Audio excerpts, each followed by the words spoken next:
Hola, ¿qué tal amigos, amigas? ¿Cómo están? Bienvenidos a Proyecto Apocalipsis. Qué alegría, qué gusto poder compartir con ustedes una nueva semana, seguir recorriendo las Escrituras. Como siempre me gusta recordar, en beneficio de aquellos que quizás nos ven por primera vez, nosotros empezamos en el mes de abril del año 2024 a recorrer la Biblia con Génesis 1 y de ahí fuimos avanzando todas las semanas, todos los viernes con un nuevo video. Hoy es el episodio número 82. A veces recorriendo de un capítulo, a veces de a más, y estamos actualmente en el libro de Jueces, ¿no? Y hoy vamos a tener el tema basado en los capítulos 10, 11 y 12 del libro de Jueces. El título que hemos elegido, ¿no? Porque siempre le ponemos un título al tema de la semana, es 10 verdades en tiempos de Jefté, ¿no? Ese es el título. 10 verdades en tiempos de Jefté, que fue uno de los jueces, ¿no? Que aparece allí en este libro y que también es mencionado en el libro de Hebreo, ¿no? Capítulo 11, donde algunos jueces, como otros grandes personajes de la Biblia, son mencionados. Vamos a comenzar entonces nuestro estudio de hoy. Como siempre les recomiendo, si tienen allí a mano una Biblia, poder abrirla, si nos acompañan desde el lugar donde estén con la lectura. El capítulo 10 entonces del libro de Jueces, en el versículo 1, comienza diciendo: después de Abimelec se levantó para librar a Israel Tola, hijo de Fúa, ¿no? Y bueno, y ahí lo sigue presentando, pero yo me quiero quedar con el comienzo del versículo. El comienzo dice después de Abimelec. Ustedes, quienes nos vienen siguiendo, recordarán que en el episodio anterior, que de paso, como siempre, si no lo vieron, les recomiendo que lo puedan hacer, están todos los videos, desde el episodio número 1 están todos los videos, así que ustedes pueden acceder en el momento que deseen. Pero en el de la semana pasada vimos el capítulo 9 únicamente, porque era un capítulo largo. Vimos la historia de este Abimelec, un hombre perverso, un hombre que mató a sus casi 70 hermanos para que lo consagraran rey a él, ¿no? Y me llamó la atención, ¿no? Y acá está la primera verdad, son 10 verdades que vamos a ver en el tema de hoy. Acá está la primera verdad que quiero compartir con ustedes. El texto bíblico comienza diciendo después de Abimelec, ¿no? ¿Y cuál es la verdad, o esta primera verdad? Que todos los seres humanos pasamos, ¿no? Que todos los seres humanos estamos de paso, como tantas veces se dice, ¿no? Estamos de paso en este mundo. Todos los seres humanos pasamos. ¿Qué sentido tiene ser un Abimelec, ¿no? ¿Qué sentido tiene, en este caso es literal, pero también lo podríamos hacer una aplicación simbólica, ¿no? Él mató a sus hermanos para tener una corona, para ser el gobernante, ¿no? Para ser el que reinara. Hoy los seres humanos muchas veces se pisotean, ¿no? Se mata con la palabra, con la crítica, con la envidia, con los chismes, ¿no? Con el propósito de querer reinar, de querer ser el mayor, de querer tener la supremacía, ¿no? ¿Qué sentido tiene? Estamos de paso en esta tierra, después de Abimelec. No nos olvidemos nunca de cómo comienza este capítulo 10 del libro de Jueces. ¿Cuánto le duró este reino que a costa de sangre, ¿no?, consiguió Abimelec? Unos pocos años. Hubo muy rápidamente un después de Abimelec. Un Abimelec que lamentablemente desperdició y perdió su vida, ¿no? Para siempre, perdió la vida eterna. Abimelec con la conducta que mantuvo, ¿no? Y con la vida que llevó. No nos olvidemos de esta elección, ¿no? Porque también va a haber un después de cada uno de nosotros, ¿no? Nos guste o no nos guste, hasta que el Señor venga y se establezca su reino, va a haber un después, ¿no?, de cada uno de nosotros. Qué importante que aprovechemos el tiempo, las oportunidades que Dios nos da para hacer el bien, ¿no?, para beneficiar a otros, para ayudar a otros, para tender una mano, para dejar cosas buenas y cosas positivas, porque va a haber un después de cada uno de nosotros, ¿no? Así que esa es la primera verdad, que de paso las 10 verdades de los tiempos de Jefté, como le pusimos al título, son 10 verdades también de nuestros tiempos. La segunda que encontré aquí en estos pasajes está en el capítulo 10 también, en el versículo 6 dice: pero los israelitas volvieron a hacer lo malo ante los ojos del Señor. El capítulo 10 comienza diciendo que después de Abimelec, Dios levantó a este hombre, a este juez llamado Tola. Después de él vino otro que se llamaba Jair. Entre ambos juzgaron o gobernaron a Israel 45 años, ¿no? Pasaron 45 años y el versículo 6 dice, pero los israelitas volvieron a hacer lo malo ante los ojos del Señor. Y sirvieron a los Baales y a Astarot, a los dioses de Siria, de Sidón, de Moab, de Amón y de los filisteos, y dejaron de servir al Señor. Se fueron tras los dioses paganos de todas esas naciones que habitaban alrededor de ellos, que no habían expulsado como Dios le había dicho que tenían que hacer, que no habían evitado, sino que habían hecho alianzas con ellos. Bueno, todo eso trajo consecuencias, ¿no? Y de a poco el pueblo de Dios, el pueblo que Dios había llamado para ser un pueblo especial, para ser un pueblo que proclamara su palabra, se terminó mezclando, ¿no? con el entorno. Y lamentablemente volvieron a hacer lo malo. Que esto lo venimos viendo reiteradamente, ¿no? En todos los libros del Pentateuco que ya estudiamos. ¿Cuál es la segunda verdad que aparece acá? Que el mal siempre se repite, ¿no? El mal, es cíclico, ¿no? El mal se repite. El mal a veces es erradicado, pero pasan unos años y vuelve, ¿no? Y esto es porque vivimos en un mundo de rebelión, ¿no? Vivimos en un mundo de rebelión, de pecado, de maldad, y lamentablemente el mal vuelve, ¿no? Cuando parece ya erradicado, el mal vuelve. Pero afortunadamente la Biblia tiene un mensaje esperanzador en el sentido de que esto no va a ser así para siempre, ¿no? Justamente Jesús vino para, dice la Biblia, para deshacer las obras del diablo, ¿no? Y cuando el plan de salvación se complete, un día el mal va a ser erradicado y se va a terminar. Pero mientras transitamos en este mundo, el mal se repite. Y esa es una segunda verdad de los tiempos de Jefté, pero que nosotros debemos considerarla porque a veces nos confiamos, ¿no? A veces pensamos que el mal ya fue erradicado y a veces pensando principalmente en nuestra propia vida. Uno piensa que ya venció, que ya superó, que ya dejó cosas atrás y quizás nuestra naturaleza de pecado nos juega una mala pasada y otra vez volvemos a esos caminos erróneos o equivocados. Afortunadamente, mientras tengamos vida, Dios está dispuesto a perdonarnos y a recibirnos, pero no debemos confiarnos, ¿no? Esa es la enseñanza. La verdad es que el mal vuelve, ¿no? Hasta que Dios le ponga fin definitivamente, el mal, mientras transitemos este mundo, vuelve. Pero la enseñanza es que nosotros no debemos confiarnos, ¿no? No debemos confiarnos y depender siempre de nuestra relación con Dios, buscar siempre a Dios para que el mal no vuelva a nuestra vida y no se repita. La tercera verdad que encontré y que quiero compartir con ustedes está a partir del versículo 11, ¿no? Donde Dios, ante esta idolatría del pueblo, dice el versículo 11 que el Señor respondió a Israel: cuando ustedes fueron oprimidos por los egipcios, los amorreos, los amonitas, los filisteos, los de Sidón, los de Amalec y de Maón, dice, y clamaron a mí, yo, dice, no los libré de sus manos. O sea, Dios le recuerda a su pueblo cómo Él los había liberado, ¿no? De la opresión de todos estos pueblos. Pero ustedes me han dejado y han servido a otros dioses, por eso no los libraré más. Vayan y clamen a los dioses que han elegido, que ellos los libren de su aflicción. La tercera verdad que aparece aquí en este texto es que a Dios le duele el pecado.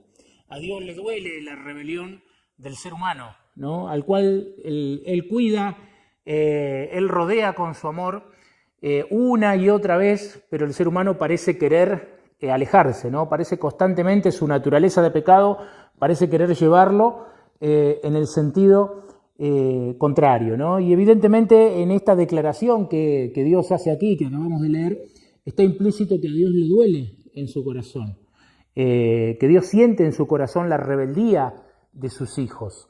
Y esa es una verdad en los tiempos de Jefté y es una verdad también en nuestros tiempos. Y está muy relacionada con la cuarta verdad que encontré, que está a continuación en el versículo 15, donde dice que los israelitas respondieron al Señor: hemos pecado, ¿no? Afortunadamente, en ese momento se arrepienten, y en el versículo 16 dice que quitaron de entre ellos los otros dioses y sirvieron al Señor. O sea, no solamente una declaración, hemos pecado, sino un cambio de vida, ¿no? En este caso un cambio en la adoración, dejar a los otros dioses, volver al Señor. Uno de los problemas que se ven a veces en el cristiano es que declamamos algo o declamamos arrepentimiento, pero a veces no se hacen los cambios que hay que hacer, ¿no? Y que Dios nos aconseja para poder morar con nosotros, para poder bendecirnos, para poder brindarnos todas las bendiciones que Dios tiene preparada para cada uno de sus hijos.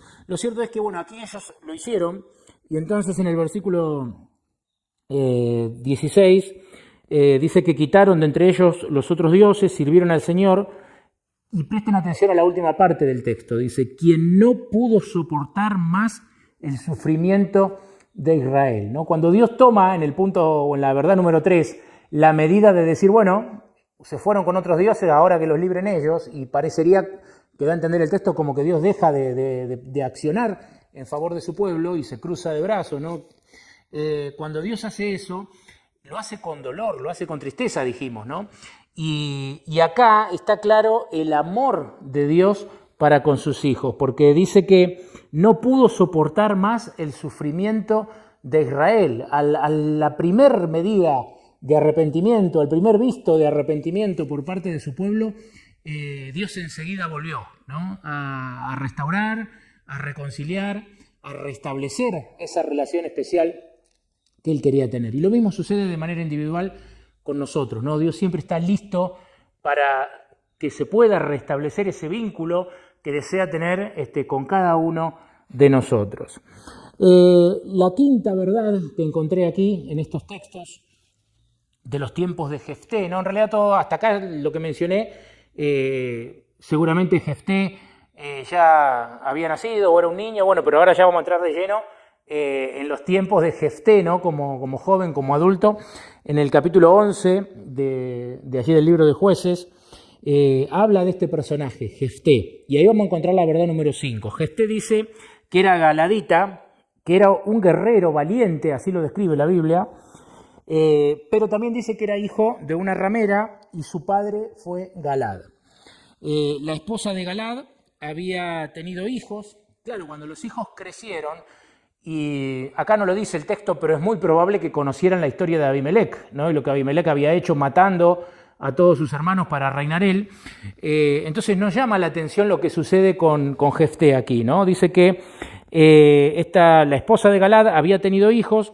Cuando crecieron, echaron a Jefté diciéndole, no heredarás en casa de nuestro padre, porque eres hijo de otra mujer. Y entonces lo desterraron, lo exiliaron, ¿no? Se tuvo que ir Jefté de su hogar. El versículo 3 dice que Jefté huyó, ¿no? de sus hermanos y habitó en tierra de Tob, y se le juntaron hombres desocupados que hacían incursiones bajo su mando.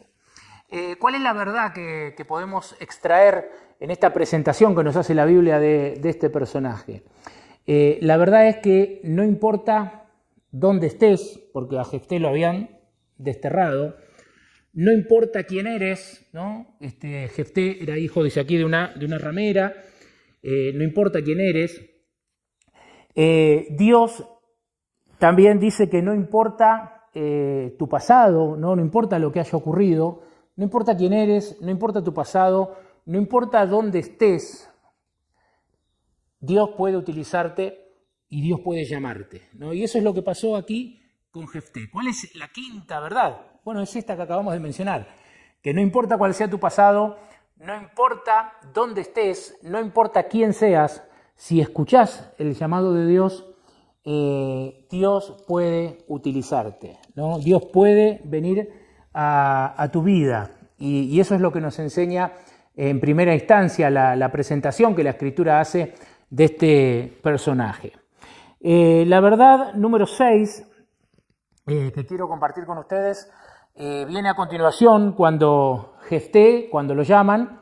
Ustedes después, como siempre digo, pueden leer, ¿no?, el capítulo completo para ver todos los detalles, pero cuando lo llaman a Jefté, los ancianos allí, Jefté dice, le prometen que si él venía iba a ser el gobernante, ¿no?, iba a ser el caudillo. Entonces Jefté acepta bajo estas condiciones y vuelve vuelve con sus hombres y comienza a luchar a favor de Israel, que estaba siendo oprimido, ¿no?, allí por estas otras naciones. El versículo 12 dice que Jefté envió mensajeros al rey amonita, ¿no?, que era el que estaba oprimiendo mayormente a Israel en ese momento. Y entonces, en este mensaje que Jefté le envía al rey amonita, es como que arguye con él, ¿no?, argumenta con él y trata de convencerlo, cosa que, bueno, no sucede, ¿no?, y ellos van a ir a la batalla. Y en el versículo 22 dice que también tomó posesión de todos los territorios desde Amón hasta Jacob y desde el desierto hasta el Jordán. Así fue el Señor, el Dios de Israel, quien echó a los amorreos ante el pueblo de Israel y lo quieres poseer tú, así le dice Jefté a través de sus mensajeros al rey de los amonitas, ¿no? Y le dice aquí la verdad número 6, que la verdad número 6 es que ¿quién fue el que había hasta ese momento librado a Israel? ¿Quién fue el que había peleado las batallas por su pueblo? ¿Quién fue el que les había dado la victoria en una tierra extraña donde estaban en minoría? Evidentemente fue Dios, ¿no?, el que le había dado la victoria en todas esas batallas y conquistas. Y aquí Jefté, al decir esto, le da gloria a Dios, ve el conflicto más allá, ¿no?, de lo que otros ojos por ahí no lograban ver. Y Jefté dice, fue el Señor, el Dios de Israel, quien echó a los amorreos, ¿no? Por lo tanto, la verdad número 6 es que el que pelea nuestras batallas, el que da la victoria, es Dios. Ojalá como Jefté podamos tener los ojos para ver esta realidad. A veces el ser humano cree que es uno, ¿no?, el que libra las batallas, el que las gana o las pierde, y se basa en su conocimiento, en su táctica, en su estrategia o en cualquier otra posibilidad, ¿no?, que se pueda tomar como parámetro. Y muchas veces esto resulta en fracaso, resulta en chasco y obviamente es un error. El que da la victoria claramente es Dios, ¿no? El que nos puede dar las mayores victorias y las más definitivas en la vida es Dios. Ojalá podamos ver como Jefté, ¿no?, y yo creo que así está la fe de Jefté y por eso está mencionado en el libro de Hebreos, de poder ver eso, ¿no?, de poder visualizar que realmente el que da la victoria es Dios. Verdad número 7. Sigue allí argumentando Jefté y en el versículo 27 dice, el Señor, que es el juez, juzgue hoy entre Israel y Amón, ¿no? ¿Cuál es la verdad? ¿Quién es el juez? Tenemos un capítulo grabado hace 2 semanas atrás, ¿no? El juez de toda la tierra. Ese es nuestro Dios. Él es el Señor, Él es el soberano, Él es el juez de toda la tierra. Y Jefté pudo ver esta verdad. Jefté, así como visualizó que la victoria venía de la mano de Dios, Jefté tenía claro que Dios era el gran juez, que Dios era el soberano, que Él determinaba. Lo mismo, ojalá nosotros podamos tener esta misma visión, ¿no? Porque entonces la perspectiva sobre nuestros problemas cambiaría muchísimo, ¿no? La perspectiva sobre nuestras luchas cambiaría muchísimo si nosotros logramos visualizar esto de la misma manera que lo hizo Jefté, entender que Dios está al control, que Dios es el juez, es el soberano de toda la tierra y entender que Él puede librar, que Él puede actuar en el momento en que lo considere oportuno y que la victoria está de su mano. Ojalá, queridos amigos, podamos tener también esta certeza. Voy a avanzar para ir hasta la verdad número 8, que está en el versículo 29, y dice, entonces el Espíritu del Señor vino sobre Jefté. Interesante, el Espíritu del Señor vino sobre Jefté. Leímos hace unos instantes la presentación de este hombre, ¿no? Hijo de una ramera, exiliado. ¿Cómo describirían ustedes la compañía que tenía Jefté, ¿no? Dice que eran hombres desocupados y con los cuales hacía incursiones. Evidentemente no tenía la mejor carta de presentación Jefté. Sin embargo, Dios, después de que Jefté viene, que está gobernando allí Israel, y que Jefté, no quiero ser reiterativo, ¿no?, pero Jefté reconoce a Dios como el juez de toda la tierra, Jefté reconoce que Dios es el que da la victoria. ¿Qué es lo que hace Dios? Le da de su espíritu, ¿no? Por eso decíamos, no importa quién eres, no importa de dónde vienes, no importa tu pasado, si estás dispuesta a abrir el corazón a Dios, Dios puede hacer realmente milagros y grandes transformaciones. Y Dios le va a dar aquí de su espíritu a este hombre, ¿no? Dios le da de su espíritu a Jefté. Y dice que vino sobre él, ¿no? El Espíritu del Señor, el Espíritu Santo. Vamos a la novena verdad que está en el comienzo del capítulo 12. En el capítulo 12 dice que los varones de Efraín, parte del pueblo de Israel, ¿no? Los varones de Efraín pasaron hacia el norte y dijeron a Jefté: ¿por qué fuiste a la guerra contra Amón y no nos llamaste para que fuésemos contigo? Ahora vamos a quemar tu casa contigo adentro. Parece un contrasentido, ¿no? En vez de alegrarse los de Efraín porque Jefté había liberado a Israel del yugo de los amonitas, por la gracia de Dios y por el poder de Dios, en vez de alegrarse, se enojaron, sintieron celos, evidentemente. Sintieron celos, se dieron cuenta o pensaron que el rédito se lo iba a llevar Jefté, y por eso salen contra él y se enojan, ¿no? Se enojan de la victoria que Jefté había obtenido. ¿Cuál es la verdad número 9 que nos enseña esto? Que no todos se alegran cuando Dios da el éxito, ¿no? Es triste porque cuando Dios da el éxito a alguien, como hijos de Dios, debiéramos alegrarnos todos. Sin embargo, este texto, ya en los días de Jefté, podríamos pasar por toda la historia y seguir hasta la actualidad, nos muestra que no todo el mundo se alegra cuando Dios da un éxito espiritual o cuando Dios le da la victoria a alguien. Lamentablemente, el egoísmo existe, la envidia existe y no todos se alegran. Triste, pero no podemos dejar de ocultar esta verdad que nos enseñan también estos relatos, ¿no? La última la vamos a encontrar en el capítulo 12, versículo 8 en adelante, porque una vez que pasan los días de Jefté, ¿no? En realidad vamos a leer también el versículo 7, capítulo 12, versículo 7, dice: Jefté juzgó a Israel 6 años y murió y fue sepultado en una de las ciudades de Galaad. Y el versículo 8 dice: después de él, casi que estamos terminando como empezamos, ¿no? Después de Abimelec y ahora después de Jefté. Uno, asesino de sus hermanos, soberbio, un hombre extremadamente violento, ¿no? Abimelec. El otro, un hombre que fue rescatado, un hombre que Dios llamó, que lo sacó seguramente de algunas situaciones y que más allá de algunos errores que cometió y que están aquí también mencionados, ¿no? En estos capítulos, este hombre tuvo la visión de darse cuenta que Dios era el juez de toda la tierra y que Dios era el que daba la victoria. Tuvo ojos para ver lo que otros no vieron, tuvo fe, ¿no?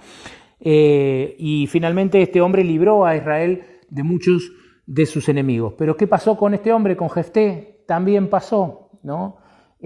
Porque en este mundo pasa el malo y pasa el bueno, ¿no? Entre comillas, hasta que el Señor venga y establezca su reino.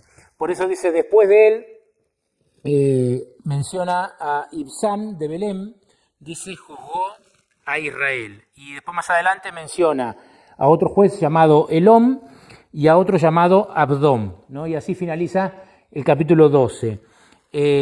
¿Cuál es la verdad número 10? Que Dios siempre tiene nuevos instrumentos, ¿no? Dios siempre tiene nuevas personas a las cuales llamar para continuar con su obra. Porque Dios es grande, porque Dios es eterno, porque nosotros somos mortales, somos chiquitos, somos efímeros, y Dios se vale de muchos instrumentos. A veces el ser humano en su orgullo se cree que es el gran instrumento, se cree que nunca va a pasar, se cree que siempre todo va a girar en torno a él. Tremendo error. Todos pasamos. Pasó Abimelec, pasó Jefté y pasaron tantísimos, ¿no? A lo largo de la historia y también de la narración bíblica. Pero Dios, que es eterno, siempre tuvo a otro instrumento para llamar, ¿no?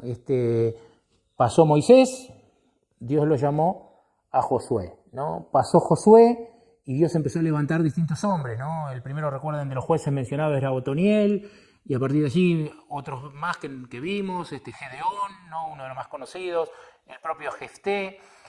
Dios siempre tiene nuevos instrumentos, por lo tanto no debemos desesperar, ¿no? Porque la obra y el propósito de Dios se va a cumplir, y eso es lo más importante. Queridos amigos y amigas, estas 10 verdades que hemos extraído de los tiempos de Jefté, esperemos que también puedan ser útiles para nosotros hoy y que hayamos podido sacar alguna enseñanza para aplicar a nuestra vida cotidiana, ¿no? Porque eso es lo importante. Si no, simplemente estamos dando una clase de historia. Lo importante es que con la ayuda de Dios, algunas de estas enseñanzas las podamos aplicar, ¿no? Con sabiduría en nuestra vida. La semana que viene nos vamos a meter en una historia impresionante porque vamos a llegar, creo yo, a el más conocido de todos los jueces, el que inclusive trasciende el mundo cristiano y lo conoce gente que quizás ha leído poco y nada de la Biblia. La semana que viene nos vamos a meter en la vida de Sansón, ¿no? Así que los invitamos a estar atentos el próximo viernes porque vamos a estudiar la vida de este hombre, ¿no? Que deja muchísimas lecciones y muchísimas enseñanzas con sus aciertos y sus errores, ¿no? Así que la semana que viene los invito a buscarnos nuevamente y poder ver el capítulo siguiente, que va a ser el de Sansón, entonces basado en el capítulo 13 en adelante del libro de Jueces. No se olviden de compartir el video, no se olviden de darle me gusta, de suscribirse, de invitar a algún amigo o amiga a suscribirse gratuitamente para poder acceder todas las semanas a nuestro video. Vemos que semana a semana va creciendo el número de suscriptores y eso nos pone contentos porque nuestro único fin, nuestro único motivo es predicar la palabra de Dios y llevar la Biblia, ¿no? A todos los lugares posibles, ¿no? Así que gracias a todos ustedes por acompañarnos y gracias por compartir, gracias por suscribirse, porque todo eso nos ayuda a llegar cada vez a mayor cantidad de personas con el mensaje de la palabra de Dios. Que Dios los bendiga y que tengan una muy bonita semana.